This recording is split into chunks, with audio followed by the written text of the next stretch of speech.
ಸರ್ಕಾರಿ ಪ್ರಥಮ ದರ್ಜೆ ಕಾಲೇಜ್ ಅಥಣಿಯಿಂದ ಸೇಗುಣಸಿ ಊರಿಗೆ ಬಂದಿದ್ದೀವಿ.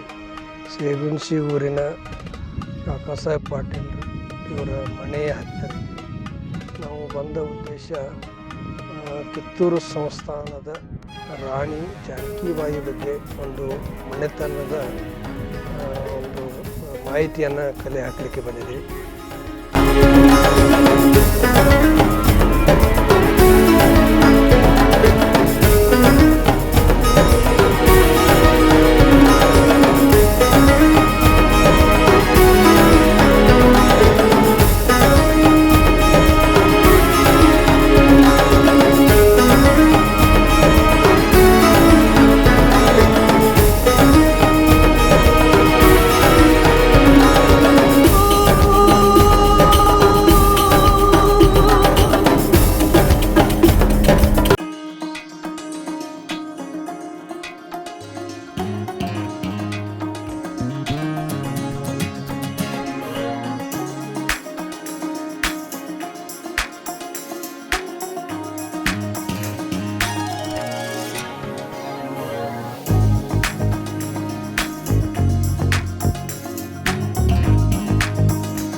ಎಲ್ಲರಿಗೂ ಕರ್ನಾಟಕ ರಾಜ್ಯೋತ್ಸವದ ಶುಭಾಶಯಗಳು. ಈ ದಿನ ನಾವು ಸೇಗುಣಸಿ ಗ್ರಾಮಕ್ಕೆ ಬಂದಿದ್ದೀವಿ. ಇಲ್ಲಿ ಐತಿಹಾಸಿಕ ವಿಶೇಷವೇನಪ್ಪ ಅಂತಂದರೆ ಕನ್ನಡ ನಾಡಿನ ಹಿರಿಮೆಯ ರಾಣಿ ಚೆನ್ನಮ್ಮ, ಕಿತ್ತೂರು ರಾಣಿ ಚೆನ್ನಮ್ಮನ ವಂಶಸ್ಥರು ಇರ್ತಕ್ಕಂಥ ಒಂದು ಮನೆತನ ಇಲ್ಲಿಗೆ ಬಂದಿದ್ದೀವಿ ನಾವು ಸೇಗುಣಸಿಯಲ್ಲಿ. ಇಲ್ಲಿ ಅವರ ಮನೆಯ ಸೊಸೆಯ ಏನಪ್ಪ ಹುಟ್ಟಿರ್ತಕ್ಕಂಥ ವಾಡೆ ಇದು. ಇಲ್ಲಿ ಸೇಗುಣಸಿ ಗೌಡ್ರ ವಾಡೆ ಅಂತ ಕರ್ಕೊಂಡು ಹೋಗ್ತಾರೆ. ಈ ವಾಡೆಯ ಹಳೆಯ ಏನಪ್ಪ ಅಂತಂದ್ರೆ ಐತಿಹಾಸಿಕ ಪುರಾವೆ ಕಾಣುವ ಹಾಗೆ ಈ ವಾಡೆಯ ಅವಶೇಷಗಳನ್ನು ನಾವು ನೋಡ್ತಾ ಇದ್ದೀವಿ. ಇಲ್ಲಿ ಭಾಳ ಸುಂದರವಾದ ವಿನ್ಯಾಸದೊಂದಿಗೆ ಕಟ್ಟಿರ್ತಕ್ಕಂಥ ಈ ವಾಡೆ ಇವತ್ತು ಅನಾಥವಾಗಿ ಬಿದ್ದಿರ್ತಕ್ಕಂಥದ್ದು. ಇಲ್ಲಿ ದೇವಸ್ಥಾನದ ದೇವರ ಜಗಲಿ ಇರ್ತಕ್ಕಂಥದ್ದು, ಮಲ್ಲಯ್ಯನನ್ನು ತಂದು ನಿಲ್ಲಿಸ್ತಕ್ಕಂಥ, ಕಂಬಿ ಮಲ್ಲಯ್ಯನ ತಂದು ನಿಲ್ಲಿಸ್ತಕ್ಕಂಥ ಒಂದು ರೂಮನ್ನು ಮಾಡಿದ್ದಾರೆ. ಅಲ್ಲಿ ಒಳಗಡೆ ಹೋದಾಗ ತೊಟ್ಟಿ ಮನೆ ಥರ ಏನಪ್ಪ ಅಂತಂದ್ರೆ ತೊಟ್ಟಿ ಮನೆಯನ್ನು ಕೂಡ ನಿರ್ಮಾಣ ಮಾಡಿರ್ತಕ್ಕಂಥದ್ದು. ಅಲ್ಲಿ ಸುತ್ತಲೂ ಏನಪ್ಪ ಅಂತಂದರೆ ಆ ಮನೆಯ ಗೋಡೆಗೆ ಮಣ್ಣು ಮತ್ತು ಭತ್ತದ ಹುಲ್ಲನ್ನು ಹಾಕಿ ಏನಪ್ಪ ಅಂತಾರೆ ಆ ಮನೆ ಗೋಡೆಯನ್ನು ಪ್ಲಾಸ್ಟ್ರಿಂಗ್ ಮಾಡಿರ್ತಕ್ಕಂಥದ್ದು ಇವತ್ತು ಕೂಡ ಸ್ಪಷ್ಟವಾಗಿ ಎದ್ದು ಕಾಣ್ತಕ್ಕಂಥದ್ದು. ಸೊ ಐತಿಹಾಸಿಕವಾಗಿರೋದು ಸುಮಾರು ವರ್ಷಗಳ ಹಿಂದ್ಗಡೆ ಕಟ್ಟಿರ್ತಕ್ಕಂಥ ಈ ವಾಡೆ ತನ್ನ ಈ ಐತಿಹಾಸಿಕ ಕುರುವನ್ನು ಇನ್ನೂ ಹೊತ್ಕೊಂಡು ನಿಂತದ. ಮತ್ತು ಆ ಭಾರವನ್ನು ತಾಳಲಾರ್ದ ಅವನತಿ ಹಂತಿಗೆ ಹೋಗ್ತಕ್ಕಂಥದ್ದನ್ನು ನೋಡಿದ್ರೆ ನಮಗೇನಪ್ಪ ಅಂತಂದ್ರೆ ಶೋಚನೆ ಅನ್ನಿಸ್ತಕ್ಕಂಥದ್ದನ್ನು ಕೂಡ ಇಲ್ಲಿ ನಾವು ನೋಡ್ಬೋದು. ಶ್ರೀಶೈಲದಾಗ ಈ ವಾಡೆದನ ಕಂಬಿ ಮಲ್ಲೈಗೆ ಸ್ಪೆಷಲ್ ಜಾಗ ರೀ, ಒಂದು ಸ್ಪೆಷಲ್ ಜಾಗ ಕೊಟ್ಟಿದ್ದಾರೆ. ಡೈರೆಕ್ಟ್ ಬಿಡ್ಬೇಕ್ರಿ ಅವ್ರಲ್ರಿ. ಒಳಗೆ ಗುಡಿಯಾಗ ಬಿಡ್ಬೇಕಂದ್ರಿ, ಯಾರ ಪರ್ಮಿಷನ್ ಏನಿಲ್ರಿ. ಈ ಕಂಬಿ ಮಲ್ಲೈ ಹೋದ್ಮೇಲೆ ಎಲ್ಲಾ ಕಂಬಿಗಳು ಬರ್ತಕ್ಕಂಥ ಜಾತ್ರೆ ಆಗ್ತದ ಅಂತ. ಹೌದ್ರಿ, ಅಲ್ಲಿ ವಿಶೇಷ ಅದ. ಮತ್ತೆ ಇಲ್ಲಿ ಇಡೀ ಅತ್ನಿ ಸುತ್ತಲೂ ಇರ್ತಕ್ಕಂಥ ಎಲ್ಲಾ ಶ್ರಾವಣ ಮಾಸದಲ್ಲಿ ಇರ್ತಕ್ಕಂಥ ಜಾತ್ರೆಗಳು ಈ ಶೇಗುಣಸಿ ಮಲ್ಲೈಗೆ ಇದಕ್ಕೆ ಹೋಗಿ ಶ್ರೀಶೈಲಕ್ಕೆ ಹೋಗಿ ಬಂದ ಬಳಕನ ಪ್ರಾರಂಭ ಆಗ್ತಾವಂತ.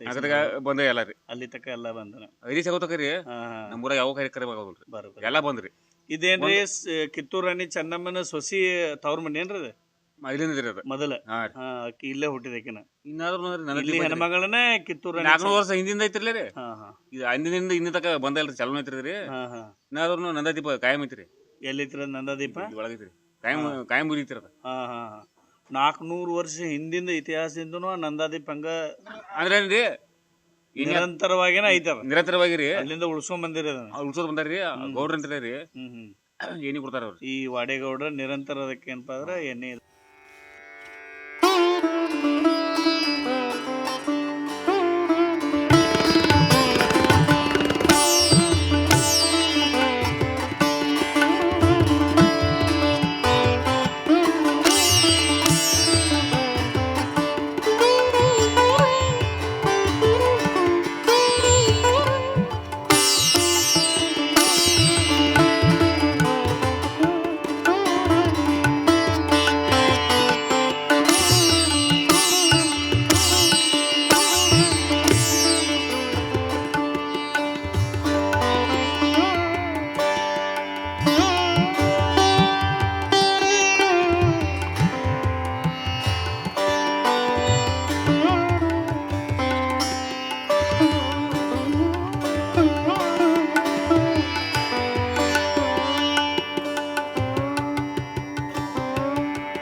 ಐತಿಹಾಸಿಕ ವಾಡೆಯ ಕುರುವನ್ನು ನಾವಿಲ್ಲಿ ನೋಡ್ತಾ ಇದ್ದೀವಿ. ಬಿದ್ದು ಹೋಗಿರ್ತಕ್ಕಂಥ ಕುರುವನ್ನು ಸುಮಾರು 5 ಊರಿನ ಗೌಡಿಕೆಯನ್ನು ಹೊಂದಿರತಕ್ಕಂಥ ವಾಡೆಯ ಈ ಶೋಚನೀಯವಾಗಿರ್ತಕ್ಕಂಥ ಪರಿಸ್ಥಿತಿ. ನಮಗೇನು ಅನ್ನಿಸ್ತಾ ಇದೆಯಪ್ಪ ಅಂತಂದ್ರೆ, ಇಷ್ಟು ಏನಪ್ಪ ಅಂದ್ರೆ ಅವ್ಯವಸ್ಥೆಗೆ ಒಳಪಟ್ಟಿರ್ತಕ್ಕಂಥ ವಾಡೆಯನ್ನು ಪಂಚಾಯತಿ ಆಗಿರ್ಬೋದು ಅಥವಾ ತಾಲೂಕು ಆಡಳಿತ ಆಗಿರ್ಬೋದು ಅಥವಾ ಜಿಲ್ಲಾ ಆಡಳಿತ ಆಗಿರ್ಬೋದು, ಒಟ್ಟಾರೆ ಸರ್ಕಾರ ಈ ಒಂದು ಐತಿಹಾಸಿಕವಾಗಿರ್ತಕ್ಕಂಥ ವಾಡೆಯನ್ನು ಪುನರುಜ್ಜೀವನಗೊಳಿಸ್ತಕ್ಕಂಥ ಕಾರ್ಯವನ್ನು ಮಾಡಿಲ್ಲ ಯಾಕೆ ಅಂತಕ್ಕಂಥದ್ದೊಂದು ಪ್ರಶ್ನಾರ್ಹವಾಗಿರ್ತಕ್ಕಂಥ ವಿಷಯ. ಇದನ್ನು ಪುನರುಜ್ಜೀವನ ಮಾಡಿ ಮುಂದಿನ ಪೀಳಿಗೆಗೆ ಇದರ ಇತಿಹಾಸವನ್ನು ಉಳಿಸ್ಕೊಡ್ಬೇಕಾಗಿತ್ತು ಅಂತ ನಮಗೆ ಈ ಅಭಿಪ್ರಾಯವನ್ನು ವ್ಯಕ್ತಪಡಿಸಲಿಕ್ಕೆ ಈ ಸಂದರ್ಭದಲ್ಲಿ ಇಷ್ಟಪಡ್ತೀವಿ.